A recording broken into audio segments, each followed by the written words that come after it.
We are living in strange times, my friends.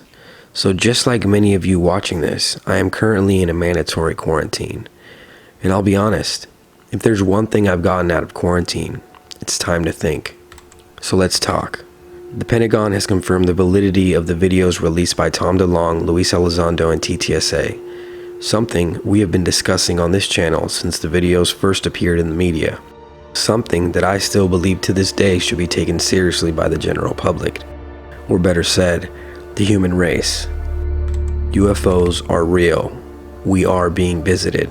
The U.S. Navy has finally acknowledged that videos appearing to show UFOs flying through the air are real. They don't call them UFOs, they call them unidentified aerial phenomena. The several videos they're talking about were recorded years ago by fighter pilots. Then in 2017, they were made public by the New York Times. More now from our Randy Kay. Is it strange the Pentagon decided to break this news that UFOs are real during a pandemic that will shroud this news in the shadows? I don't think so. If there's one thing that we can be sure of, it's that this information is coming out now, but it has been shrouded in secrecy for years. The objects seen in the various clips are unidentified aerial phenomena, or UAPs. The UFO reports were first investigated by a secret $22 million program, part of the Defense Department budget, that investigated reports of UFOs. The program has since been shut down. It does seem like the confirmation from the Pentagon is taking us down a road that many have warned about. TTSA made it clear in their series Unidentified that they believe that UFOs pose a threat to national security, and it's clear the media is preparing us for this scenario. But there are some that are battling against this idea, warning that there is an elite secret cabal that is out to trick us. The UFOs are the good guys. There is no threat.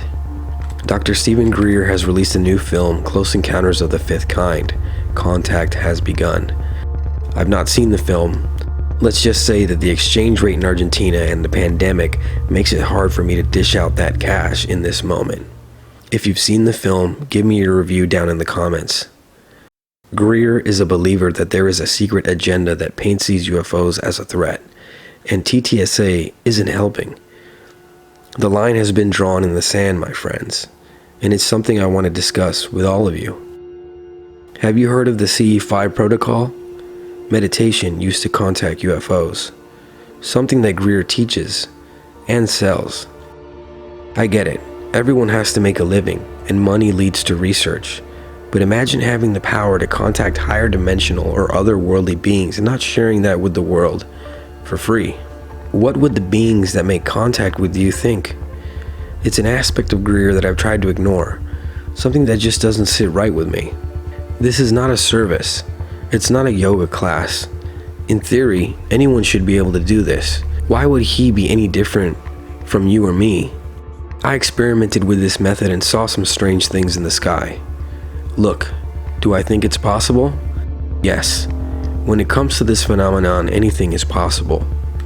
But how do you know the intentions of the lights in the sky, the intention of these visitors, that just like the governments and cabals of the world, work in the shadows? First time I met with a government official, it would have been in the back booth of a restaurant at an airport, where I meet this person. He's a general, and he walks me into this vacant area of an airport restaurant, puts his briefcase down.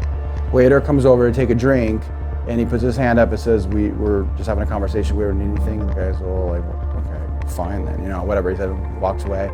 And then he looked me in the eyes and said, it was the Cold War, and everything we did at the time was because nuclear war could break out any given day. It was a very real, palpable threat. And somewhere in there, we stumbled upon the UFO phenomenon. Tom DeLonge and the team at TTSA has earned my respect over time. In my opinion, they have shifted the paradigm of reality. The UFO subject is finally being taken seriously because of them. The TTSA team is made up of a conspiracy theorist's worst nightmare, a group of ex-military, industrial, and intelligence officials. Or as Greer may say, some of the cabal.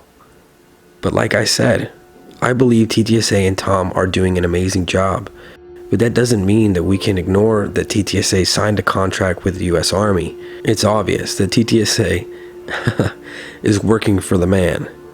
Maybe to re-engineer the metamaterials, which most likely will be turned into some kind of weapon.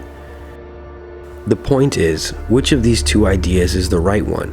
Who is selling us snake oil? Or is it just the yin and the yang?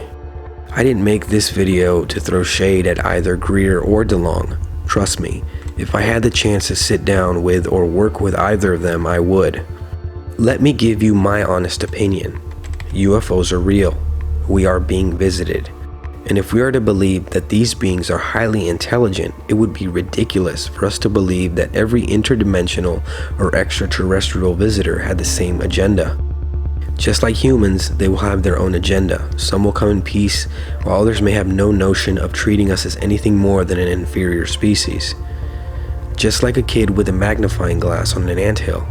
But remember, not all of us held the magnifying glass and incinerated those ants. Let's be realistic. Share your thoughts down below in the comments. And as always, on this channel, the paranormal is normal.